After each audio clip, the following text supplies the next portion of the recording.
여러분, 우리가 계속해서 교회에 대해서 생각해 보고 있는데요. 사도행전 1장, 2장, 3장, 4장, 5장, 6장까지 오게 되었네요.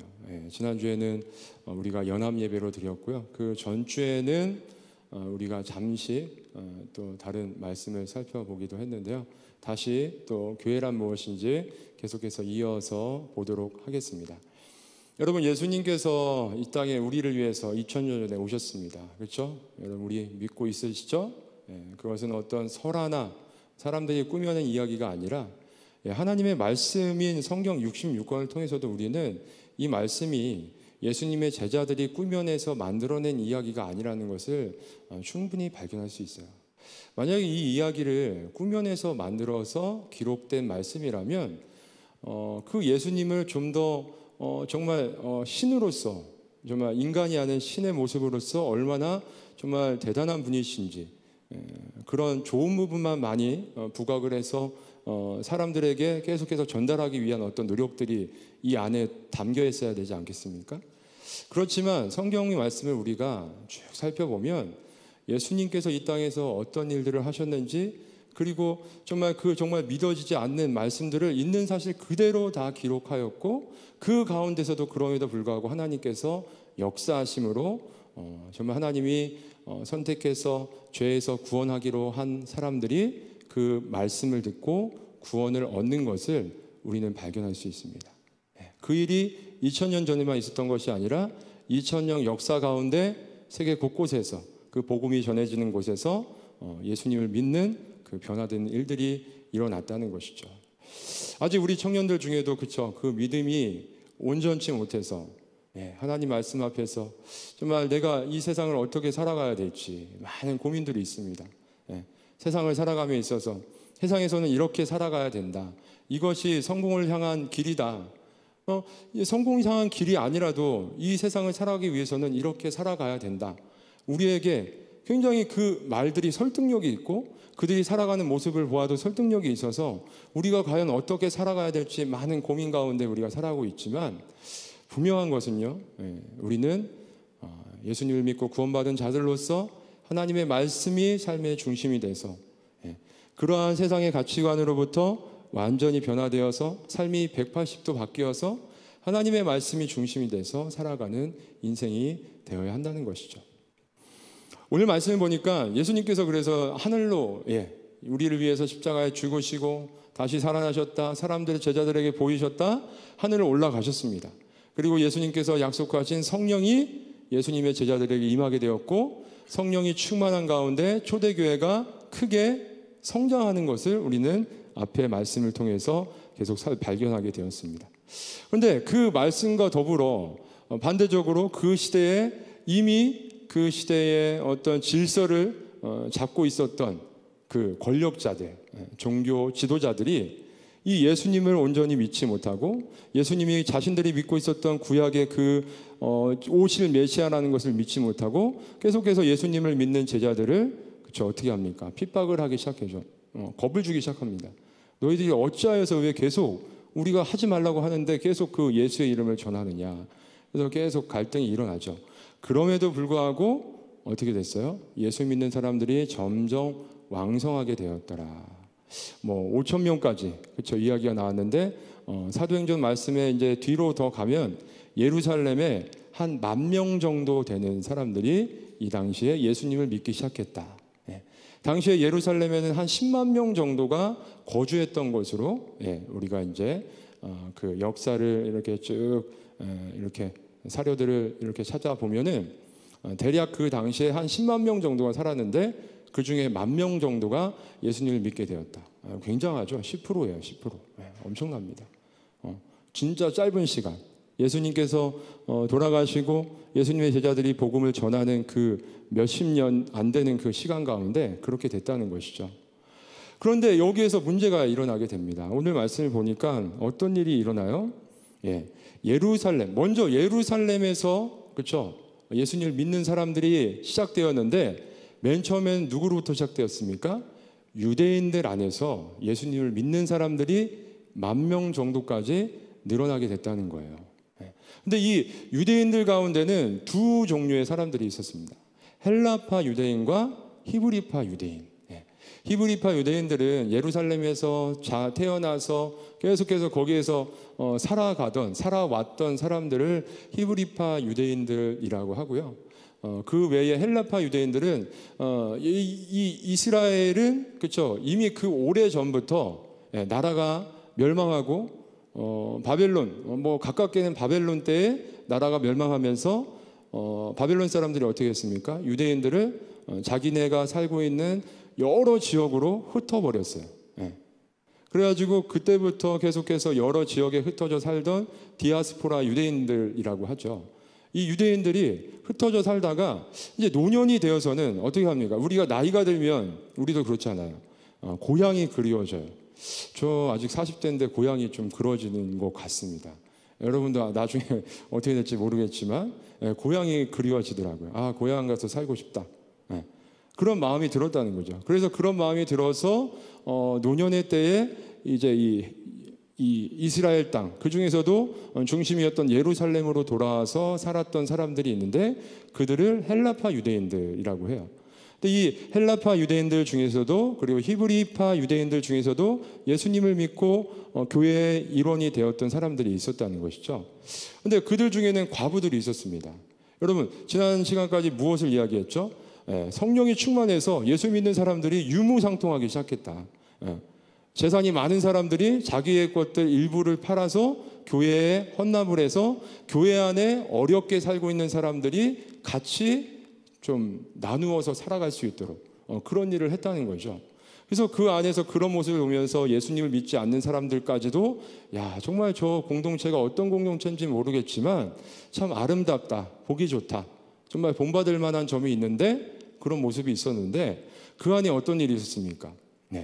히브리파 유대인들 과부 중에는 그 전달되어지는 그 제공되어지는 식사나 그런 물품들이 제대로 원활하게 공급이 되어지고 있었는데 이 헬라파 그 과부들에게는 이게 원활하게 공급이 안 됐다는 거예요.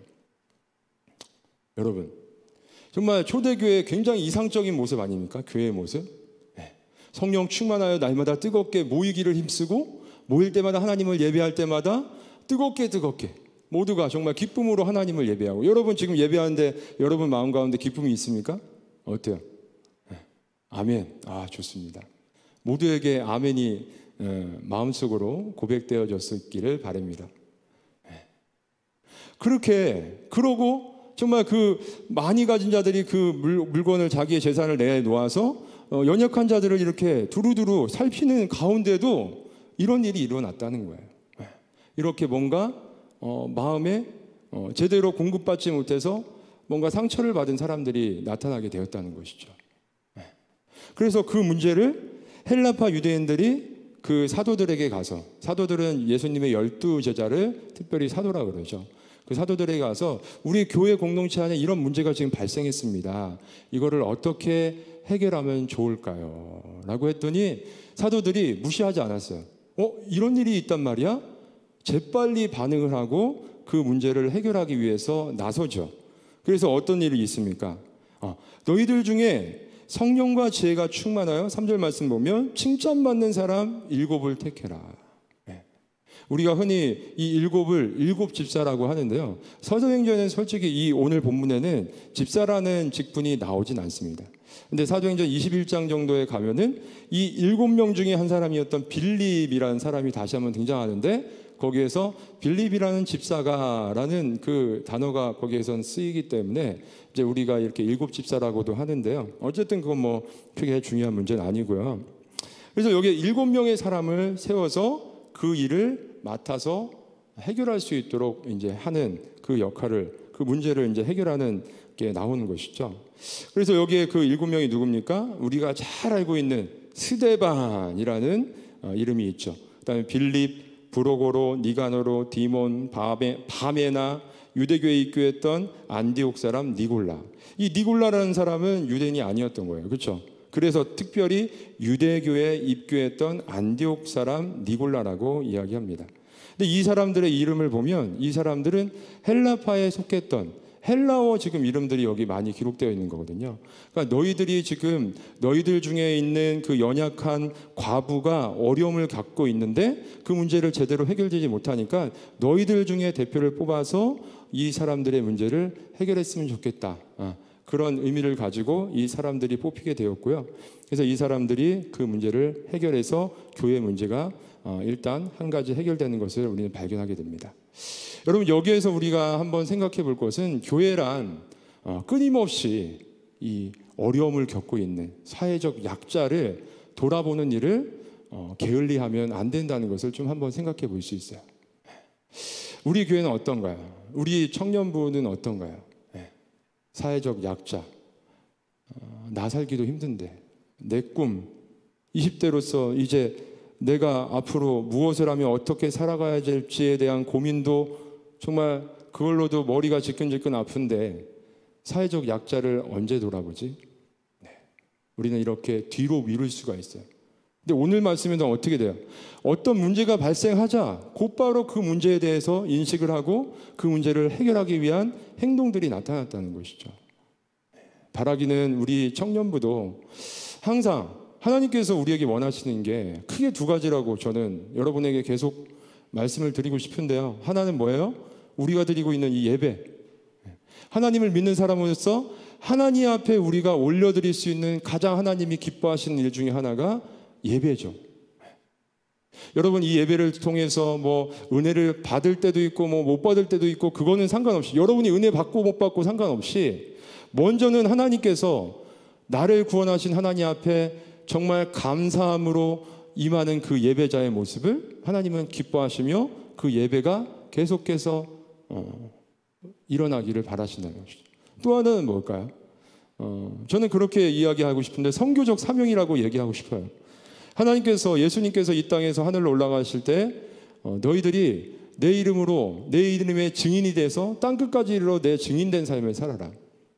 증인된 삶을 살아라는 것은 하나님의 말씀을 실제적으로 복음의 내용이 무엇인지를 알고 그 복음의 내용을 1대1로 대면하여서 예수님이 어떤 분인지 전하는 것도 복음의 증인된 삶이 될 수도 있지만 우리의 삶의 각자의 자리에서 정말 나라에서도 해결 못하는 그 사회적 약자와 어려움을 겪고 있는 우리의 가까운 이웃, 우리의 가까운 가족, 삶의 고통 가운데, 고뇌 가운데 힘들어하고 있는 나의 가까운 친구들 다가가서 내가 먼저 알고 있는 하나님의 말씀, 능력이 있는 그 말씀을 가지고 나누며 살아가는, 여러분 각자의 삶의 자리에서 살아가는 그 모습들, 다양한 모습들이 선교적 사명을 감당하며 살아가는 모습이라고 생각이 됩니다.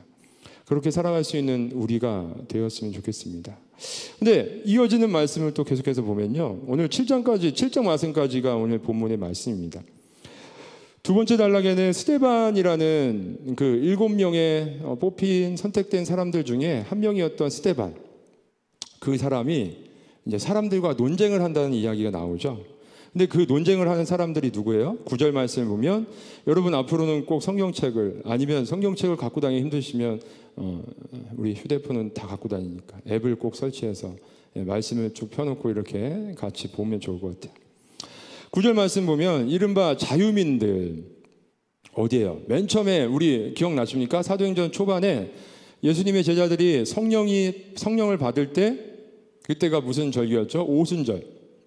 오순절 때 수많은 흩어져 있던 유대인들이 곳곳에서 와서 각자의 나라의 말로 그 성령이 임했을 때에 그들이 말하는 복음, 그거를 들었다는 것을 이야기하죠. 그 사람들, 그 각자의 그 다양한 나라, 그 다양한 곳에서 살고 있던 그 자유민들이 이 스데반과 지금 논쟁을 벌이는 거예요. 이게 어떤 의미가, 왜 논쟁을 벌일까, 스데반과? 여러분 이거를 알기 위해서는 좀 배경이 필요한데요. 여러분 이 당시에 좀 전에도 이야기했지만 헬라파 유대인들이 있었어요. 헬라파 유대인들이 예루살렘으로 돌아와서 살았는데 이들이 고향을 그리워하며 고향으로 돌아왔던 이유 중에 하나는 뭘까요? 신앙적인 부분이 되게 중요하거든요. 유대인들은 하나님을 믿는 사람이잖아요. 그렇죠? 구약, 특별히 구약의 말씀을, 예수님 오시기 전까지 기록되었던 하나님의 말씀인 구약의 말씀을 온전히 하나님의 말씀을 믿던 사람들이었어요. 구약의 말씀을 보면 어떤 말씀이 기록되어 있습니까? 여러분 요새 히브리서, 그렇죠? 히브리서 말씀을 묵상하고 있는데요. 이들에게 있어서 제일 중요한 거는 뭐예요? 성전이에요. 성전. 예루살렘에 있는 성전. 예수님이 오시기 전까지 이 유대인들은 하나님 앞에 예배를 드리기 위해서는 꼭 하나님께서 허락하신 그 성전에 모여서 1년에 3번씩 하나님 앞에 절기를 드리고 그곳에서 하나님께서 자신들을 만나 주실 것이라는 그 믿음이 있었단 말이에요. 그래서 예루살렘으로 돌아오는 거예요. 그래서 하나님을 예배하는 거죠. 근데 구약의 하나님을 예배하는 방식은 뭐예요? 성전에 모여서 하나님을 예배할 때 우리처럼 이렇게 지금처럼 예배하는 것이 아니라 제사법에 따라서 제사장들이 정해졌고 하나님 앞에 일반 유대인들이 하나님을 직접 나가서 하나님을 예배하지 못했어요. 그래서 하나님께서 모세에게 허락하신 율법의 말씀에 아예 기록을 명시를 하셨죠. 너희들이 내 앞에 나와서 나를 예배하기 위해서는 제사라는 형식을 통해서 짐승의 피를 잡아서 너희들이 지은 죄를 나에게 속하고 사함을 받고 내 앞에 나와서 내가 기뻐하는 예배를 드릴 수 있다. 이거거든요.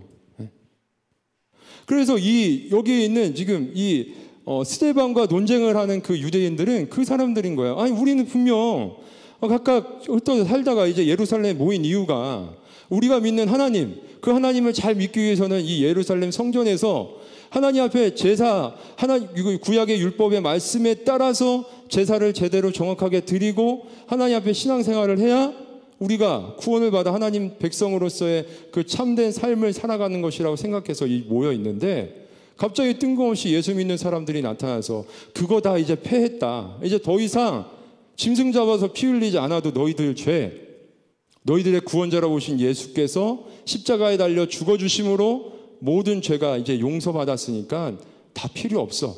성전 필요 없다고.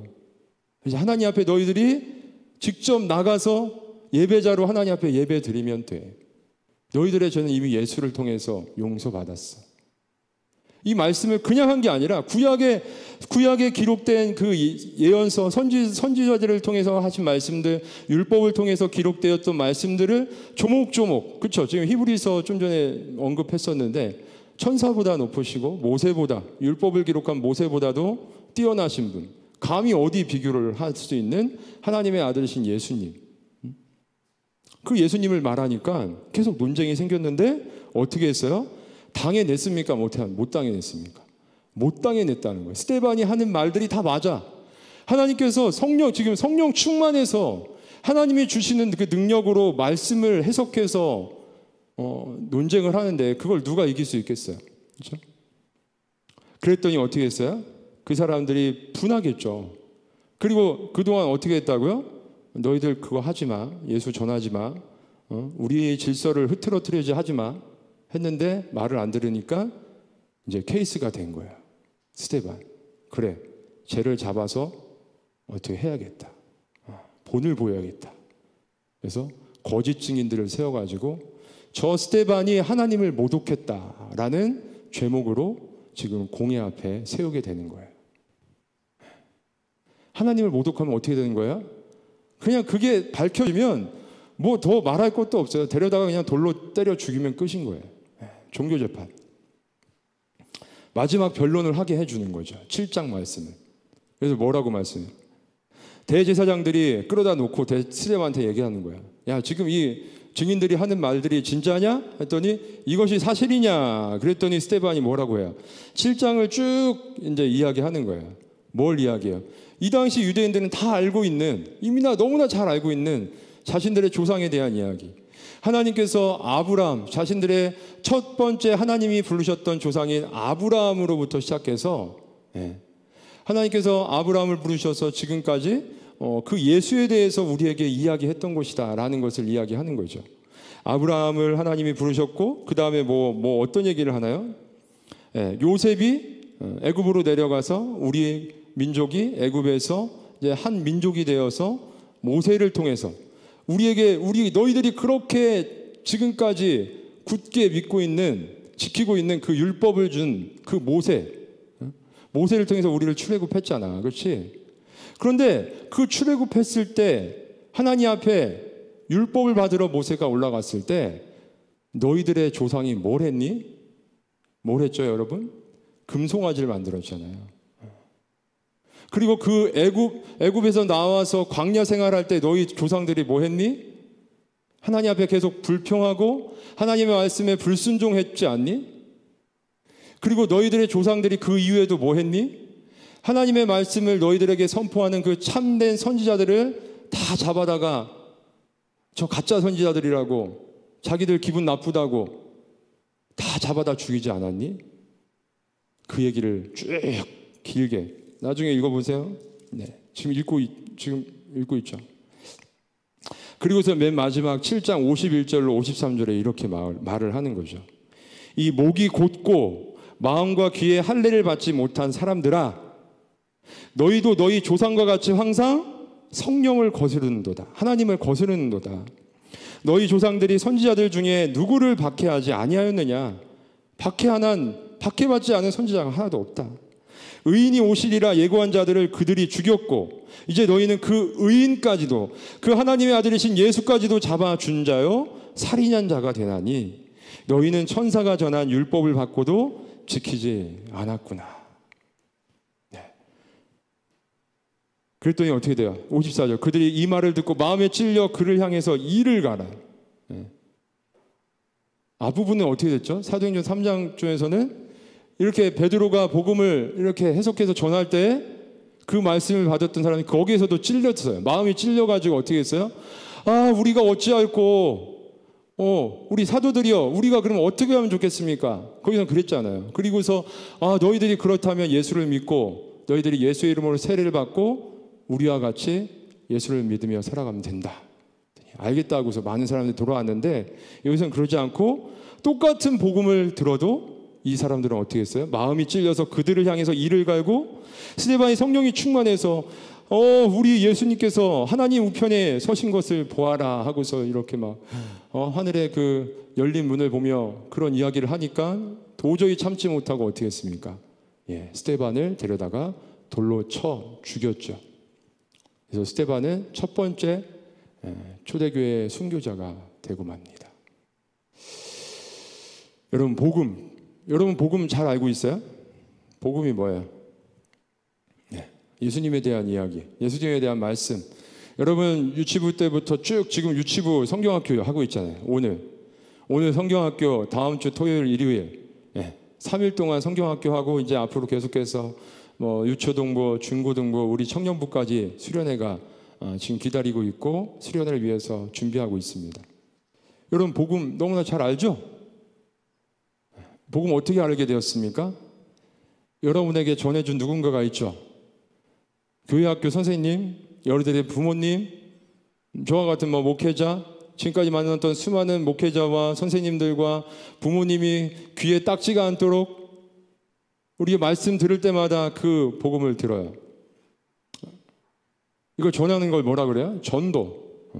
여러분 전도를 통해서 여러분이 그 복음을 들었고 지금 여러분의 믿음의 사이즈가, 믿음의 크기가 얼마나 어느 정도인지는 알지 못하지만 저는 가늠할 수 없지만 어쨌든 그 복음 앞에 서서 지금 살아가고 있고 지금 예배자로 이 앞에 있는 거 아닙니까? 근데 여러분 전도 해봤어요? 다른 누군가 친구에게 교회 가자 말고 예수님에 대해서 전해본 적 있습니까? 전도 어떤 것 같아요? 굉장히 효과적인 방법인가요? 아니요. 전도는 효과적인 방법이 아니에요. 전도는 성경에서도 미련한 방법이라고 말씀하고 있어요. 그런데 하나님께서는 그 미련한 방법을 통해서 하나님의 일을 이루어 가시겠대요. 그래서 지금 2000년 동안 그 일이 전도를 통해서 하나님의 능력이 나타났고 우리들에게도 나타나고 있고 앞으로도 예수님께서 다시 오실 그날까지 전도를 통해서 그 능력이 나타날 거예요. 고린도전서 1장 말씀을 보면요, 바로 그 말씀이 기록되어 있어요. 고린도전서 1장 18절로 25절 말씀을 한번 찾았으면 눈으로 읽어보시고 제가 읽어드릴게요.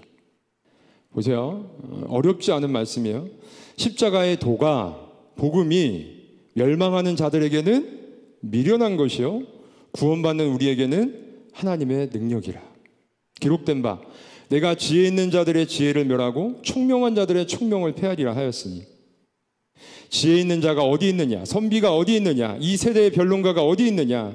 하나님께서 이 세상의 지혜를 미련하게 하신 것이 아니냐. 하나님의 지혜에 있어서는 이 세상이 자기 지혜로 하나님을 알지 못하므로, 아무리 지혜로운 사람이 자신이 알고 있는 지혜를 가지고 하나님을 알려고 해도 알지 못한다. 그래서 어떻게 했다고요? 하나님께서 전도에 미련한 것으로 믿는 자들을 구원하시기를 기뻐하셨도다. 유대인들을 표적을 구한대요. 야, 그 말이 사실이면 나한테 뭐 보여줘봐. 하나님이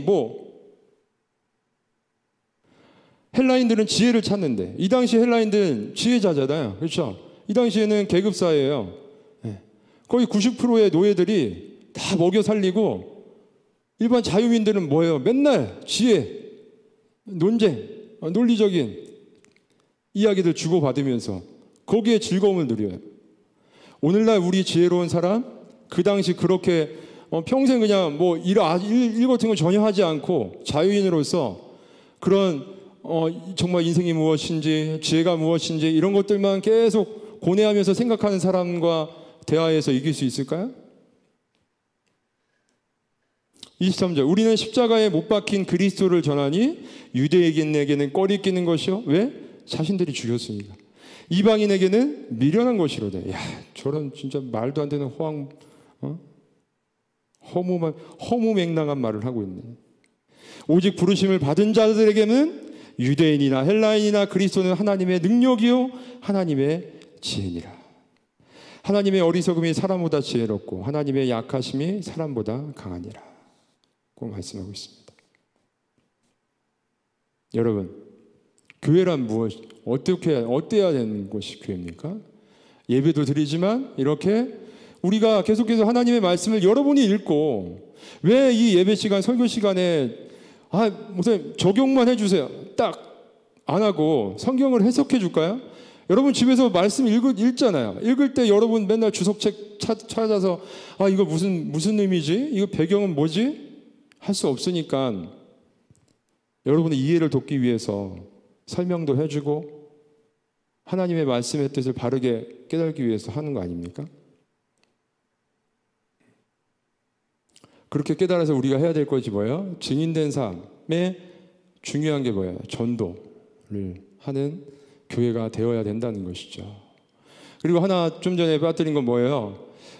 교회가 초대교회 당시에는 이제 예수님 믿기 시작한 사람들이 이제 모여서 교회라는 조직이, 공동체가 만들어지는데 처음엔 체계가 없는 거잖아요. 그렇죠?